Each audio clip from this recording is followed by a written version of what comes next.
안녕하세요. 반갑습니다. 여러분 이제 어, 상호 가등기를 좀 이번 시간에 한번 해볼까 합니다. 가등기부터요. 우리 상호에 대해서는 가등기 제도를 두고 있는데요. 가등기 제도는 뭐죠, 여러분? 본등기를 하지 못할 경우에 임시적으로 순위 보전을 위해서 가등기를 하고 있잖아요, 그죠? 상호도 마찬가지예요. 상호에 관련되는 가등기가 있는데 이것도 그런 의미를 갖고 있습니다. 근데 여기서는 조문을 좀 잘 살펴보셔야 돼요. 우리 회사법상에 다시 말해서 회사는 5가지 종류가 있잖아요. 한명회사, 합자회사, 유한체미회사, 주식회사, 유한회사가 있는데 각각 회사마다 구성이나 법적 성질이 다 다르다 그랬잖아요. 그죠? 그리고 또 설립하는 과정에서도 설립 기간도 굉장히 짧고 길 수 있어요. 그리고 우리가 임시적으로 조치를 취하는 가등기는 기간이 길 때 그죠? 어떠한 법률이 행할 때 길 때 문제가 되는 것이지 짧게 오늘 내일 할 때는 그런 큰 의미가 없어요. 바로 하면 되는 거니까. 그렇지 않아요? 그래서 우리 상호의 가등기도요. 회사에 따라 좀 다른데 1항을 보시면 유한책임회사, 주식회사, 유한회사 세 개사만 나와 있네요. 그러면 한명회사와 합자회사는 여기 빠져 있잖아요. 그럼 이들은 가등기를 할 수 없다는 건가요? 예, 그렇습니다. 이 둘은 가등기를 할 수가 없습니다. 알겠죠? 없어요. 왜 그러냐면, 한명회사 합자 인적에서는요, 설립하는 부분이 굉장히 짧게 걸릴 수 있어요. 다시 말해, 한명회사 합자에서는 정관 작성하면 바로 그 다음날 등기만 하면 회사가 설립돼 버리거든요. 그래서 어떤 등기를 하지 않음으로써 어떤 그 불치의 손해를 볼 가능성이 거의 없어요. 그래서 한명회사 합자에서는 제외하고 유한책임회사, 주식회사, 유한회사는 회사를 설립하는 과정이 좀 기간이 걸리기 때문에 그 기간 사이에 누군가가 상호를 정해놨는데 그걸 사용해버리면 혹은 등기해버리면 사용권을 뺏겨버릴 수 있기 때문에 이 가등기 제도를 두고 있습니다. 그래서 할 때는 본점의 소지를 관하는 등기소의 상호에 가등기를 신청할 수 있습니다. 알겠죠? 두 번째, 회사는 상호나 목적 또는 상호와 목적을 병유하고자 할 때는 본점 소지에 관한 하는 등기소에 상호의 가등기를 신청할 수 있다. 요거 이항 조심해야 되는데 여기는 뭐라고 했어요? 회사는 이렇게 돼 있잖아요. 요 회사는 돼 있다는 것은 여기 회사는 뭐가 된다는 얘기예요? 모든 회사가 되는 거예요. 그러면 한 명에서 합자의 회사도 된다는 얘기인가요? 그렇죠. 그래서 한 명에서 합자회사도 일단은 등기를 해놓고 설립했잖아요. 하고 난 다음에 변경하고자 하고 다른 소재지에 등기를 하려고 할 때 그죠? 기간이 걸릴 수 있겠죠. 그래서 가등기를 신청할 수 있도록 하게 된 겁니다. 그래서 1항, 2항을 잘 보셔야 되고 마찬가지로 3항도 마찬가지예요. 본점을 이전하고자 할 때 이전할 곳을 관할한 등기소에 상호의 가등기를 신청할 수 있다. 이것도 모든 회사가 되겠습니다. 여긴 주체가 중요하고요. 그 다음에 사항 가보시면 상호의 가등기는 상호 등기의 효력에 적용해서는 상호의 등기로 본다. 본등기로 본다는 거예요. 다시 말해서 상호 등기 효력 22조에서 우리가 상호 등기 사전 배척력 있잖아요. 그죠? 등기를 하게 되면 어때요? 다른 사람이 등기하지 못하도록 해놓은 거 있죠? 그런 효과가 있는 거예요. 똑같이 봐준다는 뜻이죠. 이해됐죠? 그렇게 하면 마무리 됐겠습니다. 자, 넘어가셔가지고 23조를 한번 가보세요. 23조. 23조에 가보시면 주체를 오인시킬 상호의 사용금지다. 주체를 오인시킬 상호의 사용금지다. 그죠? 어, 요 주체를 오인시킬 상호의 사용금지 꼭 알아둬야 돼요. 우리 앞쪽에 봤던 등기된 상호의 사전 배척권 그 22조 있죠? 22조는 조건이 뭐였어요? 22 비교를 반드시 하라고 그랬죠? 여기는 22조는 뭐예요? 요건이 동일한 이거 그렇죠?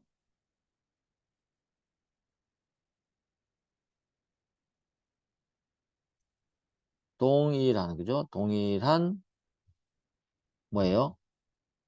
특별시, 광역시, 그 다음에 시군. 뭐가 있어요? 지역적 제한이 있잖아요. 동일한. 여기에 동종 영업을 등기 못하도록 했잖아요. 그죠? 근데 여기 23조는 달라요. 주체를 오인시킬 상호의 금지잖아요. 여기에서는 누구든지, 그리고 다시 말하면 동일한, 또는 어때요? 특별한 특정이죠. 다시 말하면 지역적 제한이 있죠. 이게 없어요. 이랑 보세요. 누구든지 돼 있죠. 주체 상관없죠.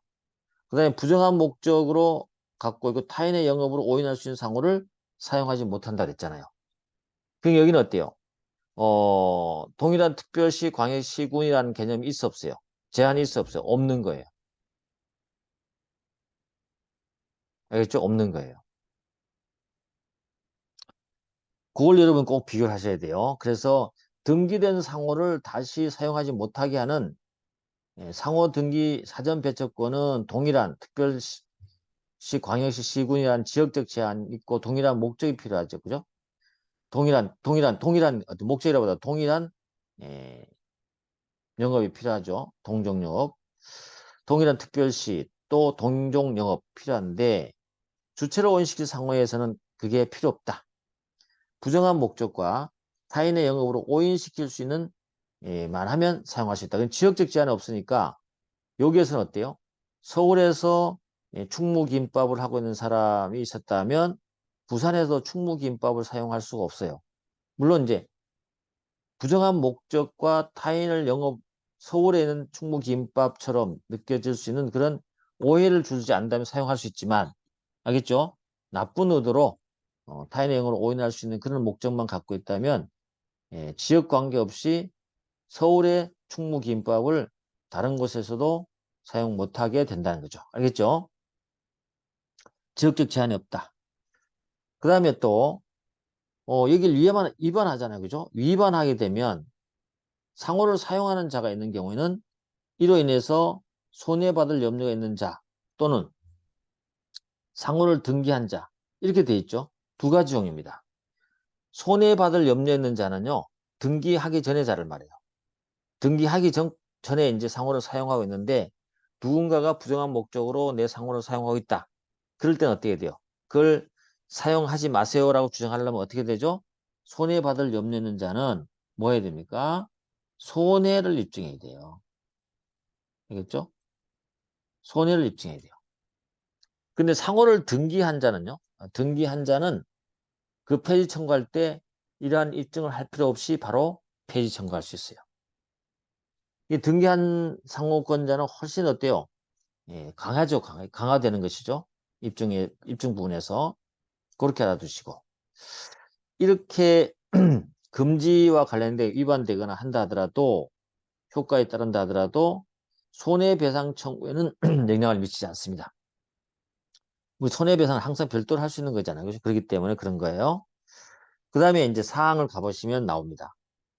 동일한 특별시 광역시군에서 동정영업으로 타인이 등기한 상호를 사용한 자는 부정한 목적으로 사용한 것을 아예 추정해 버린 거예요.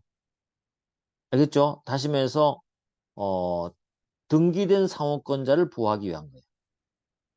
등기된 상호권자, 원래 상호권은 등기되지 않더라도 사용할 수 있잖아요. 그죠? 상호권이 있습니다만은 등기된 상호를 보호하는 경우가 있습니다. 보호하는 게 어떤 거냐? 바로 이 조항이에요. 등기하게 되면요. 이 부정한 목적을 입증하지 않고도 상대방에게 어때요? 이 주체적 오인식 상호의 사용 금지의 요건을 충족한 걸로 봐주게 된다는 거죠. 그래서 23조가 조문 하나하나가 다 중요한 조문이었다. 이렇게 보시면 된다. 추정한다. 등기된 상호는 그죠? 이렇게 부정한 목적이 있는 남이 등기된 상호를 사용하게 되면 부정한 목적으로 사용했다는 것을 우리가 추정해 준다는 거 알아두시면 되고요. 자, 그 다음에 그렇게 해서 이 조문이 중요했습니다. 중요했고 그 다음에 넘어가셔가지고 이와 관련된 판례가 있죠. 판례. 뭐 판례 요거는 뭐 그냥 하면 되는 것 같고 나머지 전부 다 전문 문제니까 그냥 한번 보시도록 하고요. 22조를 잘 비교하시고 그 다음에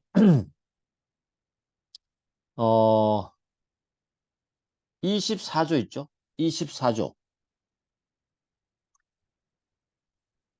24조 명의대여자 책임 있잖아요. 이 명의대여자 책임이 또 중요합니다. 다시 말해서 외관법리를 인정하는 아주 중요한 조문이죠. 이 명의대여자 책임은 외관법리인데 여러 가지 중요한 내용이 나오지만 조문을 정확하게 알아두는 게 좋아요. 타인에게 자기의 성명, 상호를 사용해서 영업할 것을 허락했다는 거죠. 그러니까는 자기의 책임이 있는 거죠. 허락한 자는 자기를 영업주로 오인해서 거래한 제3자에 대해서 연대해서 그 타인과 연대해서 변제할 책임이 있다는 거예요. 물론 이 연대는 어때요? 우리가 부진적 연대 책임이라는 것을 꼭 알고 있어야 돼요. 여러분 부진적 연대 효과는 어떤 거예요? 변제라든지 채무를 소멸시키는 것은 절대효로 인정하는 거 아시죠? 근데 그 외에 뭐 채무의 승인이라든지 그죠? 등등 해서 소멸시효 중단이라든지 이런 것들은 어때요? 상대효가 되는 거예요. 알겠죠? 상대효 된다. 요걸 알아두시고 일단 우리 그 구조를 보시면 여러분들이 갑이 있고요. 그 다음에 을이 있고 그 다음에 병이 있다 이렇게 생각한다면 그죠? 여기 갑이 이제 명의 대여자가 되는 것이고 그 다음에 요거는 명의 차용자가 되는 것이고요. 그 다음에 여기가 상대방이 되는 거잖아요. 그죠? 그랬을 때 이름을 빌려줬단 말이죠. 대여를 했단 말이죠. 허락을 했잖아요. 허락했단 말이죠. 허락한 자는 병이 이 허락한 상호를 보고 갑의 것으로 오인했다는 거죠. 오인했을 때는 누구한테 책임 물을 수 있냐?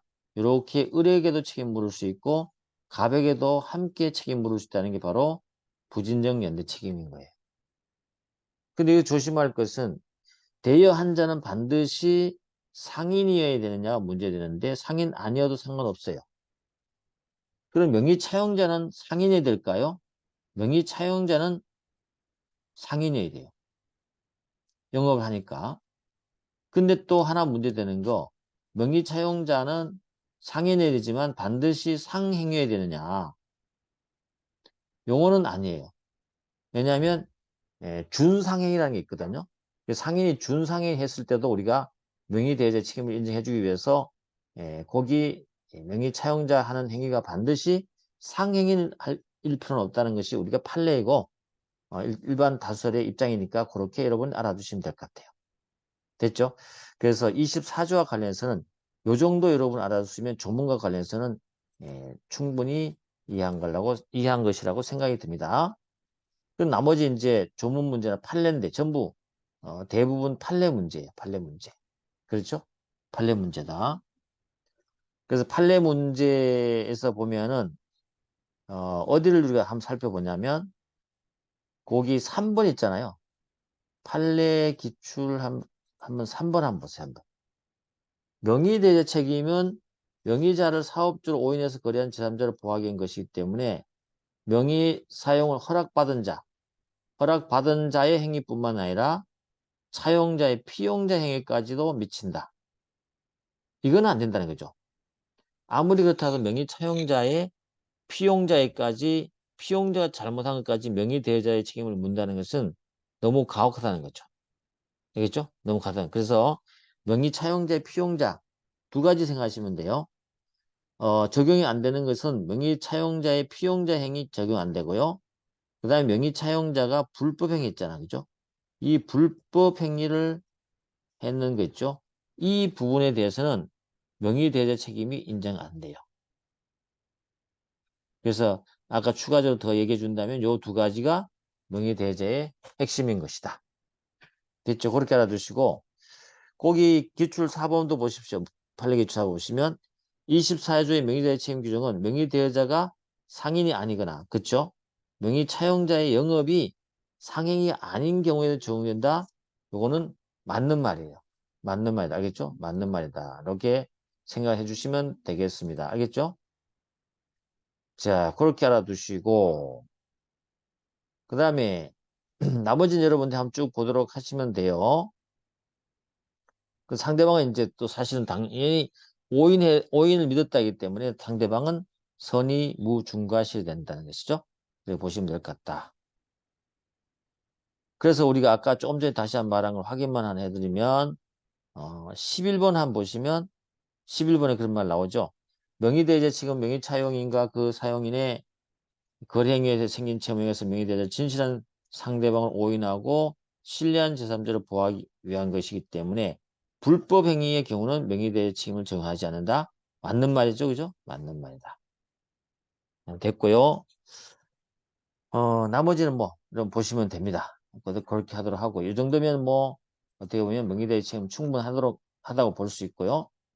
자, 그 다음에 25조를 가보시면요. 여러분들 거기에 뭐가 있냐? 상호의 양도 부분이 나오잖아요. 이 양도 부분도 여러분 알아둬야 되는데 이 양도 부분은 이런 거예요. 어, 사실은 상호라는 것은 성질이요. 어, 당연히 이름도 명의도 사용하는 거기 때문에 인격권적 성격을 갖고 있잖아요. 그리고 재산권적 성격도 함께 갖고 있어요. 그러다 보니까 어때요? 상호를 무조건 양도가 자유롭게 규정되지 있지 않다는 얘기예요. 뭔가 좀 제한하고 있죠. 일정한 조건 하에 양도할 수 있도록 하고 있잖아요. 그죠? 그래서 상호는 영업을 아예 폐지하거나 아니면 영업과 함께 하는 경우에 한해서만 양도할 수 있다고 이렇게 나와 있는 거예요. 이게 이제 인격권적 성격을 갖고 있기 때문에 완전한 자유롭게 양도하지 않는다는 의미를 갖고 있는데 그것도 그렇지만 일반적으로 생각해 보면 내가 영업을 하고 있는데 내 상호를 다른 사람이 사용하게 넘겨줬다. 그러면 일반 거래 당사자들 어때요? 오해할 수 있는 부분이 많잖아요. 그죠? 또 그렇죠? 그런 부분이 있기 때문에 아예 영업과 함께 하거나 폐지한 다음에 상호를 양도하라고 우리 법은 규정하고 있다. 자, 이제 마지막 중요한 게 뭐가 하나 있냐면 상호의 양도는 요거 2항 보십시오. 25조 2항. 등기하지 않으면 제3자에 대항하지 못한다. 그 말은 무슨 말이에요? 등기를 하지 않으면 제3자에 대항하지 못한다. 보통은요, 등기하지 않으면 등기의 일반적 효력에 가보면 등기하지 않으면 일반적 효력에 이렇게 나와 있죠. 상대방이 악의인 경우는 대항할 수 있지만 선의자에게는 대항할 수 없다는 것이 등기 일반적 효력이잖아요. 그죠? 그런데 여기는 어때요? 등기하지 않으면 제3자에 대항할 수 없다. 그 말은 제3자라고 되어 있죠. 다른 데는 보통 여기에 선이라는 말이 들어와 있잖아요. 그죠? 근데 그게 안 들어와 있어. 이 말은 결국 어때요? 등기하지 않으면 선의, 악의자 관계없이 어때요? 대항을 할 수 없다는 뜻이에요. 그러면 등기의 일반적 효력이 적용되지 않는다는 뜻이에요. 이거 굉장히 이제 함정을 많이 파는 부분이니까 여러분들이 조문으로서 꼭 알아둬야 될 부분이 바로 상호의 양도에서 2항입니다. 알겠죠? 그걸 여러분이 기억해 주시면 여러 가지로 도움이 될 겁니다. 자, 그 다음에 상호 불사용 효과는 뭐 어렵지 않아요. 등기한 자가 계속 정당한 이유 없이 2년 이상, 2년 동안이죠. 상호를 사용하지 않아요. 그럼 그 상호를 사용하고 싶은 사람이 있을 거 아니에요. 알겠죠? 그런 사람들을 위해서 우리 법은 어때요? 2년 동안 정당한 이유 없이 사용하지 않으면 폐지한 것을 봐버려요. 알겠죠? 폐지한 것을 봐버린다. 그렇게 알아두시면 될 것 같고. 그 다음에 또 한 가지 뭐가 있겠습니까? 상호를 바꾸거나 폐지한 자가 상호를 등기를 변경해 줘야 될 거 아니에요. 변경 폐지. 2주간 내 그죠? 등기 폐지해 줘야 됩니다. 그럴 때 그 등기를 사용하고 싶은 사람이 사용해야 되는데 계속 폐지하거나 등기를 하지 않았다. 그럼 마냥 기다릴 수 없잖아요. 그래서 그 이해관계인들이 이 등기를 말소를 청구할 수 있는 제도가 바로 27조다. 이렇게 알아두시면 됩니다. 그 다음에 28조 가보시면 우리 앞쪽에 봤던 회사 상호를 부당 사용 금지하고요. 부정한 목적으로 사용한 금지에 대해서는 추가적으로 과태료, 그걸 위반하게 되면 과태료에 처한다는 것도 여러분이 알아주면 될 것 같아요. 자, 그 다음에 상업장부 나오잖아요. 상업장부에 대한 건 조문 몇 개만 딱 알아두면 되는데 거의 여러분 잘 안 나와요. 그냥 한두 번 읽어주시면 돼요. 상인은 영업상의 재산 및 손익의 상황을 명백히 하기 위해서 장부, 회계장부 대차제표를 작성해야 된다.